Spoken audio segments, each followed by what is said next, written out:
Everything Everywhere All at Once is a 2022 American comedy drama film which uses the multiverse to progress its story forward.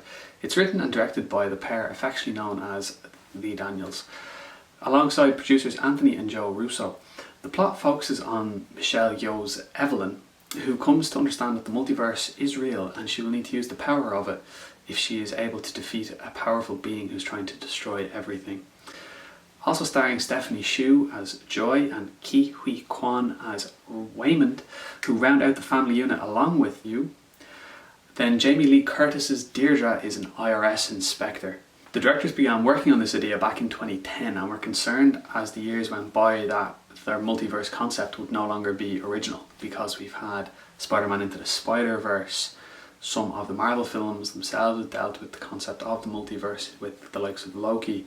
You also have Rick and Morty, where the multiverse is kind of a consistent element to it. So they kind of were concerned about releasing the film and put it on the back burner for a while, but the way in which they review or deal with the multiverse is quite original and something that I'm delighted they decided to pursue in the end, because it seemed to follow the same kind of idea as the old Netflix series Sense8, where you're able to tap into the abilities of, in this instance, yourself, but from other realities. So it was nice to get that kind of different idea. They provided Kwan with his first acting opportunity since 2002.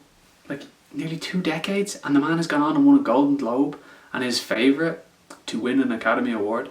Just shows that, like, if you continue chasing your dreams, there will become a point. Like, he took a break and was known for his work behind the camera in a lot of kind of bigger productions. He worked on X-Men and a couple of things like that, but his opportunities, he felt, were being stifled. But eventually it came back, and look at him now, awards galore. The film is a beautiful spectacle with brilliant scenes sprinkled throughout it, with one that stuck out to me being very early on as a fight scene that took place in the IRS office. This stuck out to me due to the score, the scenes itself, and probably more importantly the way that Evelyn comes to understand the multiverse concept itself and how she can use it to her advantage in these types of scenarios. Every time that there is like a transport or a jump scene between yourself and your alternate self, that's the way I'm going to describe it, I suppose, you get a quick glimpse into their life, and you get to see and appreciate the effect that one single choice can have on our whole existence, that every choice that we make can frame the way that we view everything and have an effect going forward in a way that perhaps is misunderstood in some circumstances. But then that also is capable of leading into some of the film's themes. A couple of the themes that I'll discuss here are nihilism and trauma. So we can see that when it comes to nihilism, the idea that if nothing matters, why try or why continue going? That's derived from those people who have that concept. There's rejection of religion and morality from their psyche or their viewpoints in life, to remove that and provide a situation where if we act and nothing changes, why waste our time to act at all? And you're able to see this when it came to the antagonist Jobu Tupaki, who has put everything that exists onto a bagel, which they originally used as a joke to be like an everything bagel, and then it turned into a literary device and then a visual device that we as an audience can use. But it took the idea that if what we do doesn't matter, why should we bother existing? So the whole film is the antagonist trying to cease existence and Evelyn fighting against that unknowingly. Then the flip side of that, we're able to see from Waymond, when he's talking with Evelyn, the effect that every single choice we have has on our lives.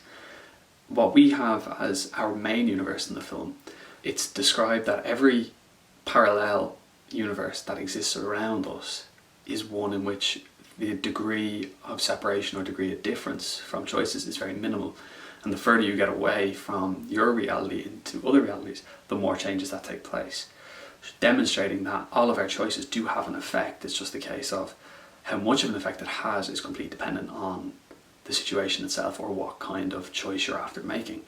So continue to work on making the best choices. And it gave the best line of the film from Kwan's character to Michelle when he goes, "You are capable of anything because you are so bad at everything."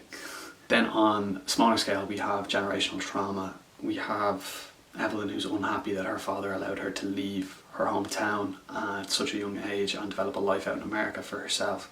But she is doing the same thing to her daughter, and this is causing tension between the pair as Evelyn just wants the best for her child but doesn't know the best way to do that, and it's causing a rift between the pair of them. And it shows that as the family dynamic from the film begins to come full circle, we end up in a situation that the viewer is able to access and understand quite simplistically without having to, think too much, which sometimes films nominated by the Academy can result in that, where you're trying to think of what's gone on or why it's happened that way more than you are actually enjoying the film. Considering the fear that I mentioned that took place for the Daniels with regard to the multiverse, I think they developed a feature film here that is so original in its ideas and the way that it's derived and derivative from others, that the authenticity and quirkiness that they provided, like our characters became rocks and pinatas and sometimes having some weird physical abnormalities such as like hot dog fingers. That type of thing had never been done before. Yes, the concept had been dealt with, but the way in which they progressed the idea of the multiverse was very original, and something that I think has led to the appreciation of the film over the last few months. It came out the middle of last year, but the push it's gotten for nominations lately is making more and more people talk about it and go and see it. It's hard to know what it may or may not win coming up to the Oscars, but I think everyone can agree that Kwan is the odds-on favourite for Best Supporting Actor, and it is well deserved, and I can't wait to see where he's able to take his career in the future, because I can't imagine it was easy for him to make the decision to step back from acting when he felt that the opportunities that he wanted were no longer there, and then upon his return to get all the praise that he has to be a great feeling, and I look forward to seeing what happens next.